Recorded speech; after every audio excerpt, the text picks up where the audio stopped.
Unfortunately, today a lot of classrooms look very similar to this because Pletka says that students see their schoolwork as meaningless.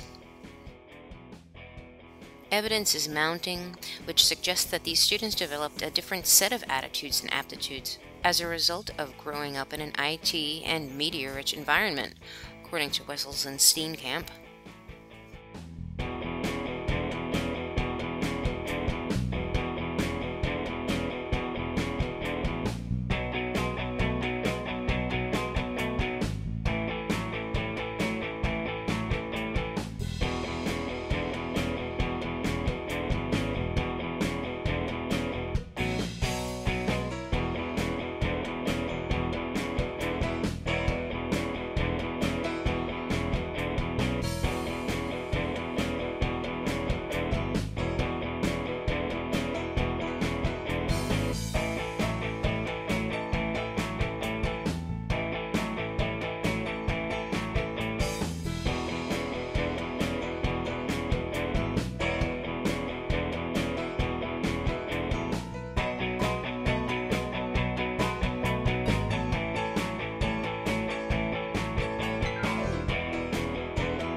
Black says that Gen Yers are more inclined to use keyboards than paper.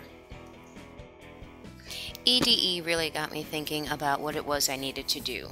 Of course, focusing on the ADDIE process, we had to go through the entire process of analyzing, designing, developing, implementing, and evaluating, which of course leads you all the way back to analyzing once again. So I did my analyzing and my developing, and I did my design and my implementation, and got me all the way back to analyzing once again. But there was a lot of work to do for a very important project. MLT really got my brain working around how to change things. The brain, because of brain-based learning, of course, and Gardner's theory of multiple intelligences, learned that the students have less patience for lectures and step-by-step instruction or thinking, or traditional testing, according to Black. I approached things differently with my students in this term so that I could see if it really made a difference to them. One thing I changed was how we approached vocabulary. This time we tried using crayons and drawing pictures, and I actually got a group of 11th graders to be really inspired and excited about doing their vocabulary words. ETC changed a lot for me. ETC was the class where we learned about a lot of the Web 2.0 tools that were out there through our other students, and one of those tools that I learned about was Edmodo. Edmodo is particularly important in this case because it is a social networking platform for students in a school environment to use. Now, Pang researched regarding the benefits of social networking and concluded that the students found the experience both rewarding and stimulating. I used the Edmodo to give them an opportunity to speak to one another via the social platform in character from the Iliad. A few things that I learned from this were, number one, they really enjoyed it, which was always a good thing, and number two, I realized that their responses to their homework assignments were much lengthier, much more complete, and much more concise than they would have been had it been a written assignment. We also used Edmodo in combination with GoAnimate to post different chapters of Dracula so that the students could use this as a study tool.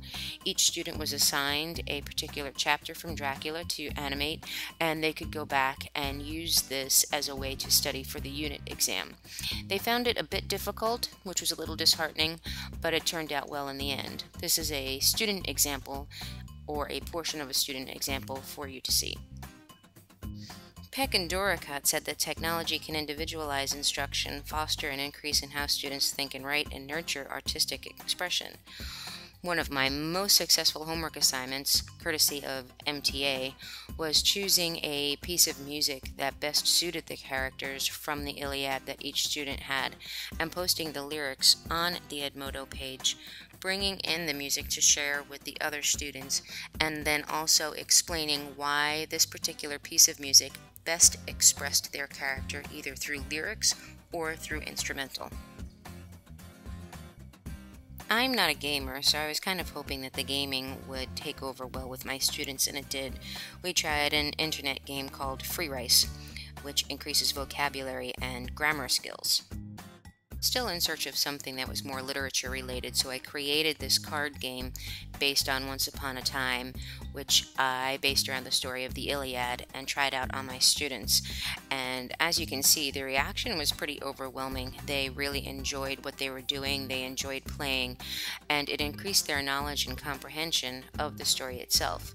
They had to play off of each other telling a story based on the characters, the places, and the events of the Iliad, and there wasn't one single student who sat out. Everybody got involved, and it really got them into thinking, which of course increased their higher order and critical thinking skills.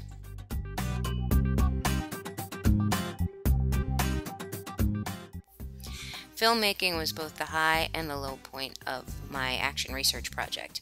Using the Iliad, each student had to be interviewed in character, answering questions created by other students. This enabled them to get into the characterization a little bit more and understand the character's motivation. Scott researched and showed that Gen Yers shun lectures and prefer conversation and working in groups. The students need a different environment revolving more around them than the teacher, and the students should be encouraged to collaborate more, which is what ultimately happened with our film project. However, the low point was the fact that the kids did spend a lot of time doing this. They enjoyed it, which is wonderful. However, due to technological restraints, we were unable to complete it and give a finished product.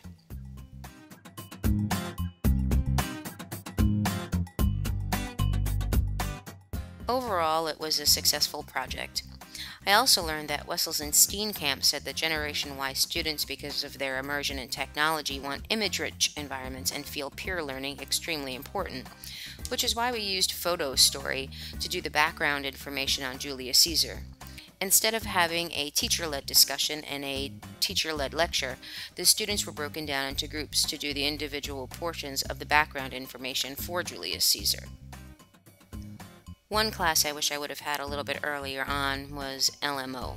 I think if I would have had the ability to use a learning management system and organization before I started my action research project, I think I might have done it quite a bit differently. I'm very pleased with how LMO turned out. I loved the Schoology site. Having everything at my fingertips and everything at the students' fingertips, I think, is an incredible way to reach out to them. Generation Y students love to have immediate feedback, and having an LMO really enables that for them. You can post everything on there and have everything at their fingertips. They can get the immediate feedback, they have their visual organization, and they also have the ability to communicate with the teacher.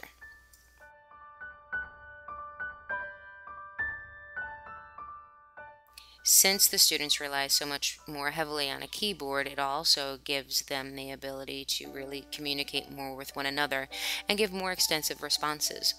But not only that, the students have access to their grades, and they have access to their grades not just individually, but they can see how they're doing on a whole. So all in all, I think LMO really would have been beneficial earlier.